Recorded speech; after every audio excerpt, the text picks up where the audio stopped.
416-705-1444. ConnectWithLou.com. Back with more Real Estate SOS. She has over 25 years experience as a condominium lawyer here, representing condo clients in all aspects of condo law. Denise Lash here, founder of Lash Condo Law. Hi, Denise. How are you? Good. Nice to be here. Oh, nice to be here with you. Wonderful. Now, Denise and I go back from yoga. Actually, we know each other from yoga, not real estate. But then we connected because we have this connection, of course, with real estate and yoga. And I wanted to have Denise on the show to talk a little bit more about what goes on in the condo world from a legal perspective. Now, Denise has a lot of years of experience, a lot of clients coming in, and a lot of different things are happening now, particularly as we start to move into 2018. There are a lot of issues out there about short-term rentals that we've talked about before on the show, things like Airbnb, but I would like to get Denise's take on it. So, Denise, welcome to the show. Let us give us the information. What's going on with short-term rentals, and how does it affect a buyer? How does it affect an owner? Give us a lowdown on this in a condominium environment.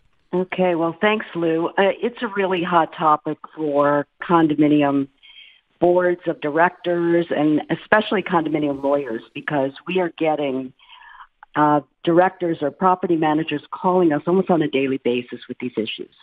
So you've got buildings, condominium buildings, that some of them permit short-term tenancies. And if they permit it, there may be certain rules that owners of condominium units have to follow. And then you've got buildings that do not permit it.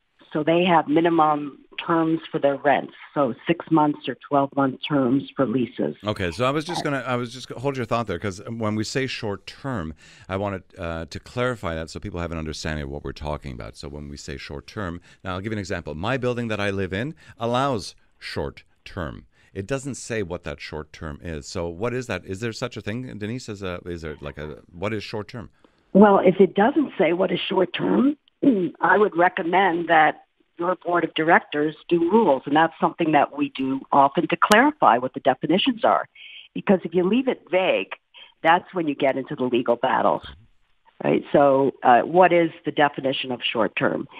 Most condominium corporations these days are enacting rules, and it will say that what a short-term tenancy is. It will prohibit transient use, like overnight use. Mm-hmm. Why? Can I ask you why? From your side, what do you see from condominium boards where they're saying, okay, sure, we don't want, I know we say that within our rules short-term are allowed, but we don't want it. Why don't they want it? There's a difference of opinion, because some people who are buying their units and they want to go away for 3 weeks or so, it would be nice to have that income. Mm-hmm. On the other hand, if you're the neighbor who's living next door to somebody who's doing that, you're getting in a stranger. Every night you're getting in a different person. It's like a hotel. It's like a hotel. Mm-hmm. So there are difference of opinions depending on who you speak to. And that's why this has been a very controversial subject. And besides boards of directors and property managers and condo lawyers getting involved, we now have the City of Toronto. And there will be new regulations as of this summer. So that's going to impact on those condominiums in the City of Toronto. Oh, can you talk to us a little bit about that? What is happening, and when is it going to happen, and what is the city actually doing? I think it's going to happen as early as June and July of this summer. And what it will say is that if you have a unit that's your principal residence, so the person who lives there all the time and they go away for 3 weeks, if the condominium allows short-term tenancy, so that's the big question you have to ask, then they are permitted, if they pay a fee to the City of Toronto. Oh, a fee. Of course, there's always a fee. They are permitted to use their unit for short-term rentals. Now, of course, it's not just the City of Toronto. They have to go back to their condominium. They have to make sure that they're allowed to do it. And then there are condominiums. In fact, there was one just recently that entered into an agreement with Airbnb called Friendly Buildings Program. And it's actually the first one of its kind in Canada. I was involved in that. And that is a process by which a condominium owner, if they want to use their unit for short-term tenancies, they have to enter into this agreement with Airbnb. So they can only list their unit on Airbnb, no other short-term provider. Mm-hmm. And the condominium gets revenue from that. Okay. So there is so much going on when it comes to short-term tenancies. It's keeping us busy. Well, I suppose, and if we think about the concept of it, because all of a sudden there's a lot of money to be had that at some point this was not secured before. Isn't that correct? Like, Denise, we didn't hear of this like 4 or 5 years ago, like before the concept of the Airbnb and these short-term rentals. It wasn't really happening. It wasn't really a thing. But now we're starting to see that it's a thing because there's a lot of money involved, potentially.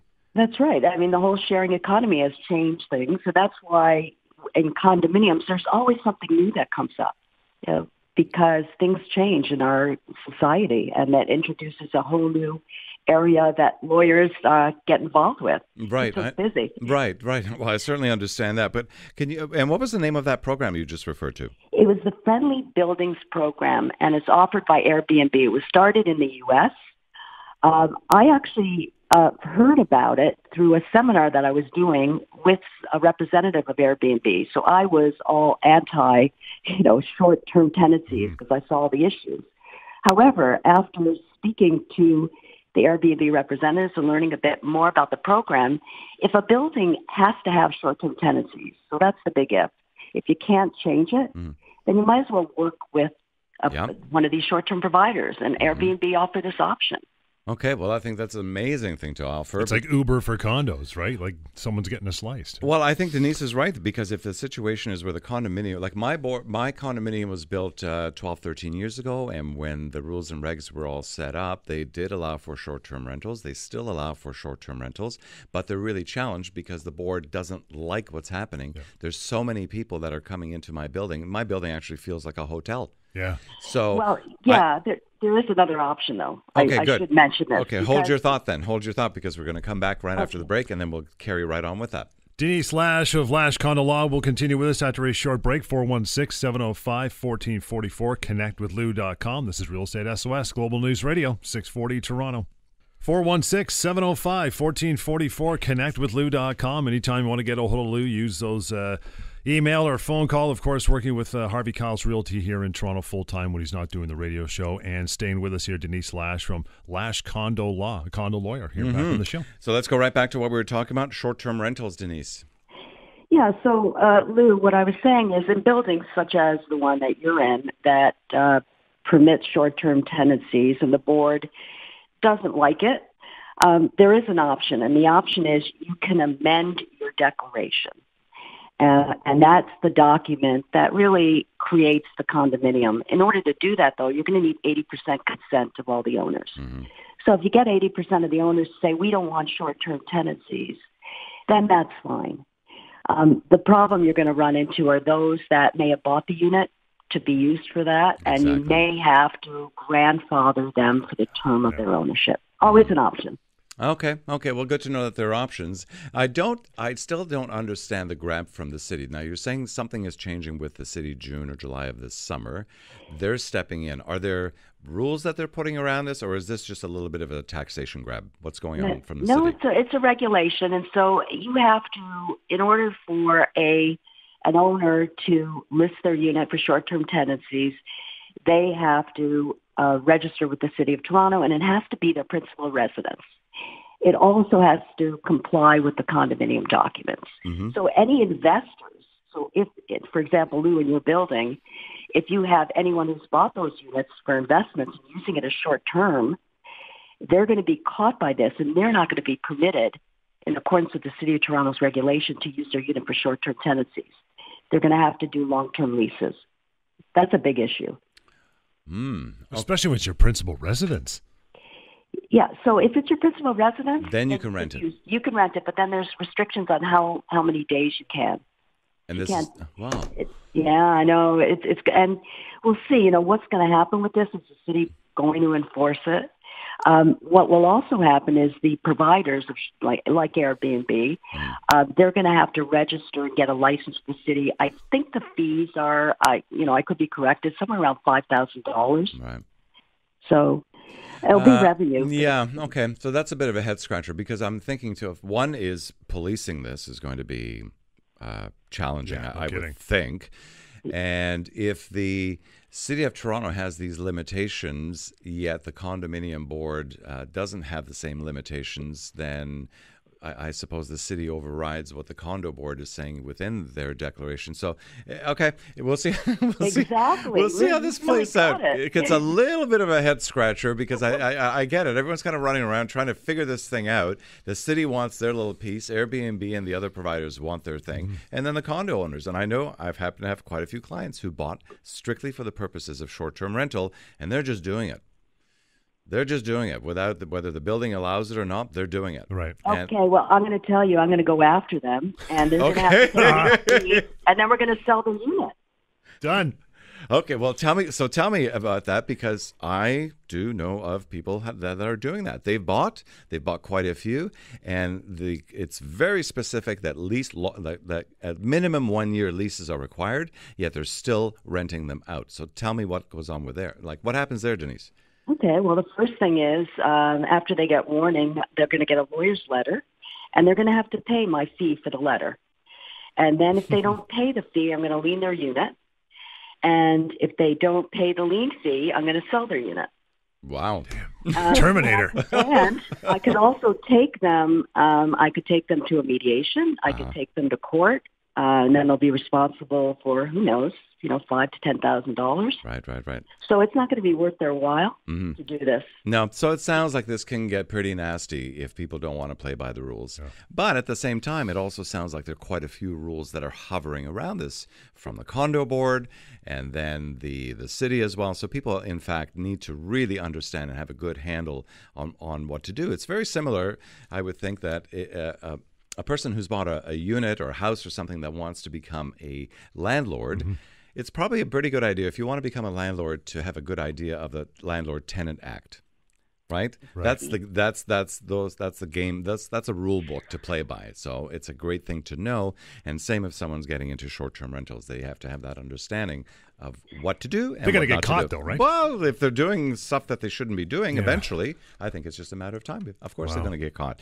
And that's an interesting point about the Landlord and Tenant Act, because it does apply to condominiums as between a person who rents out their unit and their tenant. So there's, it gets sometimes a little bit complicated with the different relationships. Now, another big topic, and we only have a couple minutes left, and I'm not sure if we're going to be able to give it justice. How about the marijuana thing? How about the marijuana thing that's coming up for legalization this summer with respect to smoking within the environment of a condominium? Yeah, well, again, that is between short-term tenancies and marijuana. I think it's almost like a full-time practice for me right now. Smoking in condos generally can cause a problem, and we deal with a lot of issues between suites where smoke permeates, so not necessarily the marijuana part. And a big issue is people throwing cigarette butts off their balconies and starting fires. Terrible. And these things. Yeah. So what condominiums have been doing, even just with smoking, is just preventing people from smoking on balconies, patios, because those are exclusive use areas that you can control through rules. But what has happened now is because of the effects of secondhand smoke, the question becomes, can you ban people from smoking in between units? And now with marijuana, people are really concerned. So there are many corporations who are starting to look at maybe we could do this through rules which are easier to pass to prevent smoking entirely within the building. So many are going that route. But then you also have, the legislation legalizing marijuana will allow people to have 4 plants in their unit. Yeah. To grow. Per person. Per person. Per person. So if it's a couple, you got 8. Per person, yeah. You know what? I didn't think of that. I was thinking 4 per unit, but you're if right. You got a couple, you got 8. You got 4 people. Like Cheech and Chong living up there. Well, there. Okay. So many corporations are now looking at, and we're helping them with doing rules to deal with that. Whole new meaning of living on a high floor, right? Yeah. Because there certainly is. Well, there's a lot. This is why the condominium world is amazing. Yeah. It's a whole different thing than it used to be, where we would just buy a house, a little bungalow somewhere, move in, cut the grass, fix the roof, change a window, do that kind of stuff, be the master of our own domain for a little while. And once we're getting into condominium, it's this big collective, all these people, rules, and of course all these outside forces with the modern world of everyone trying to tap in. But I got to mention one other Yes, thing. please do. Even if you ban marijuana, there's also the human rights aspect. Yep. So if somebody needs to, just like in a no pets building, and someone needs a seeing eye dog or a therapy dog, then that's going to still be required. And then we'll have that as well. Okay, well, there's going to be a lot of stuff to keep catching up on, so we'll have you back on the show. Thanks so much for coming this time around, and we'll have you back the next time. 416-705-1444, connectwithlou.com. Again, Denise Lash from Lash Condo Law. Lots more of the show coming up. It is Real Estate SOS, Global News Radio.